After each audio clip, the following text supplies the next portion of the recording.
Hay declaraciones que, si bien formalmente mantienen la calma, tienen el efecto de socavar una narrativa consolidada. No porque se griten, sino porque cuestionan el funcionamiento interno de mecanismos que normalmente se aceptan sin demasiadas preguntas. Es bajo esta luz que debe leerse la entrevista concedida por el cardenal Raymond Burke al periodista vaticano Edward Pentin, publicada el 16 de enero y difundida por Gloria Twentuis. Un diálogo aparentemente tranquilo, pero salpicado de frases que, una vez aisladas, dibujan una imagen precisa del funcionamiento interno del reciente consistorio. Lo primero que surge se refiere a la estructura misma de la reunión. No se trata de una asamblea para una discusión abierta, ni de un verdadero debate colegiado, sino de un evento construido según una lógica ya vista en otros lugares. Debate fragmentado, plazos ajustados y espacio limitado para las aportaciones individuales. Burke lo dice sin énfasis, pero con una claridad que no deja lugar a interpretaciones forzadas. Toda la discusión tuvo lugar en pequeños grupos, y luego en la sesión general simplemente estuvo el informe de los secretarios. La frase es árida, casi burocrática, pero su peso es evidente.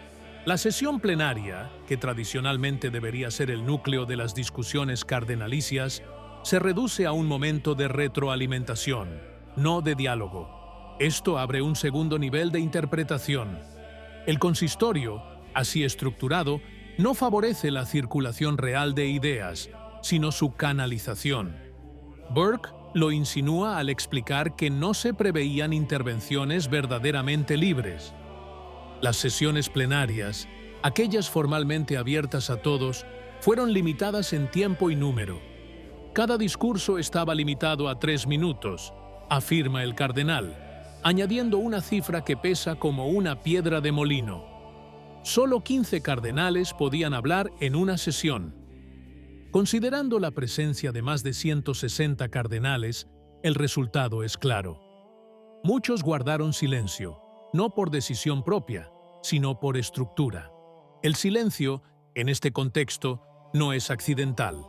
Es una consecuencia directa del método. No es un caos organizacional, sino un enfoque preciso que prioriza el orden sobre la libertad, la gestión sobre el debate. En grupos pequeños, explica Burke, se asignaban los temas y había toda una estructura que debía seguirse en las mesas. También aquí el lenguaje es neutro, casi técnico, pero el significado es claro. El punto de partida no es lo que los cardenales consideran urgente, sino lo que se les indica como tal. Este pasaje es crucial porque introduce una cuestión más amplia. Cuando la discusión está guiada, cuando los temas están predefinidos y el camino es obligatorio, la colegialidad corre el riesgo de formalizarse. El consistorio permanece, pero su función se transforma. Ya no es un lugar de discernimiento compartido, sino un espacio para la aplicación de un método. Burke nunca utiliza el término control, pero la dinámica descrita lo invoca implícitamente. Es en este punto que la entrevista da un salto cualitativo. Del informe del consistorio, Burke pasa a lo que considera el verdadero meollo del gobierno de la Iglesia. No lo hace con un tono polémico, ni con acusaciones directas, sino con una frase que, por su sencillez, resulta explosiva. El nombramiento de obispos es una de las cosas más importantes que hace el Papa. Esta no es una opinión marginal, sino una convicción arraigada en una visión precisa de la eclesiología católica. Los obispos no son simplemente funcionarios locales, sino los garantes de la transmisión de la fe en los territorios que les han sido confiados. Esto nos lleva a otra afirmación clave, que Burke formula sin atenuar. Para llevar a cabo esta tarea, el Papa debe estar verdaderamente vigilante y tener tiempo para estudiar esos expedientes. La referencia no es abstracta. Las nominaciones episcopales son complejas, delicadas y a menudo controvertidas. Requieren discernimiento, conocimiento de las situaciones locales y la capacidad de evaluar no solo el perfil pastoral, sino también la solidez doctrinal de los candidatos. El énfasis en el tiempo no es casual. Burke parece sugerir que una agenda sobrecargada de reuniones públicas, viajes y eventos simbólicos corre el riesgo de desviar la atención de lo que determina estructuralmente el futuro de la Iglesia. No lo dice abiertamente, pero la secuencia de sus declaraciones apunta en esa dirección. Es una crítica indirecta, pero no por ello menos incisiva. El punto culminante de la entrevista llega con una frase que Burke atribuye a otro cardenal, pero que elige citar conscientemente. Si la Iglesia hace bien dos cosas, todo lo demás encajará: el nombramiento de obispos y la gestión de los seminarios. Es un resumen brutal, casi reductivo, pero contundente. Décadas de reflexión sobre la crisis eclesial contemporánea condensadas en una sola frase. Esta declaración sirve como clave retrospectiva para comprender toda la entrevista.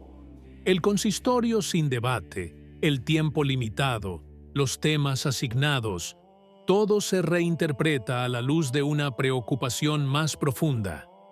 ¿Quién forma a los futuros sacerdotes y quién dirige las diócesis?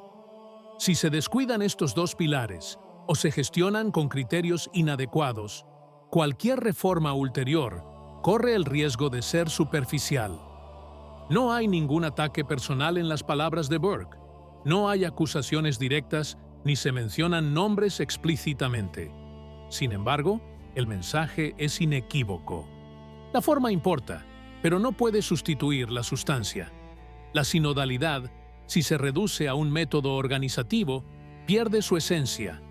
El diálogo, si se limita a espacios controlados, deja de ser auténtico. La entrevista, en su conjunto, no parece un desahogo, sino más bien un diagnóstico. Burke habla como un hombre que conoce el funcionamiento interno de la curia y el gobierno eclesiástico. Cada frase es mesurada, pero precisamente por eso está cargada de significado. No hay énfasis ni dramatización, sino una secuencia de observaciones que, al sumarse, perfilan una tensión real. En este sentido, el texto no puede desestimarse como una voz crítica más. Es más bien una señal interna, dirigida a quienes tienen oídos para oír. El consistorio de enero, como se describe, se convierte en el símbolo de una iglesia que corre el riesgo de privilegiar el proceso sobre el contenido, la forma sobre la verdad, el método sobre la misión. La fuerza de la entrevista reside precisamente en su sobriedad. Burke nunca alza la voz, sino que deja que los hechos hablen por sí solos. Cada discurso dura 3 minutos.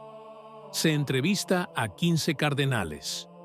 Cualquiera que lea con atención comprenderá que no se trata de una cuestión de nostalgia del pasado ni de un rechazo prejuicioso al cambio.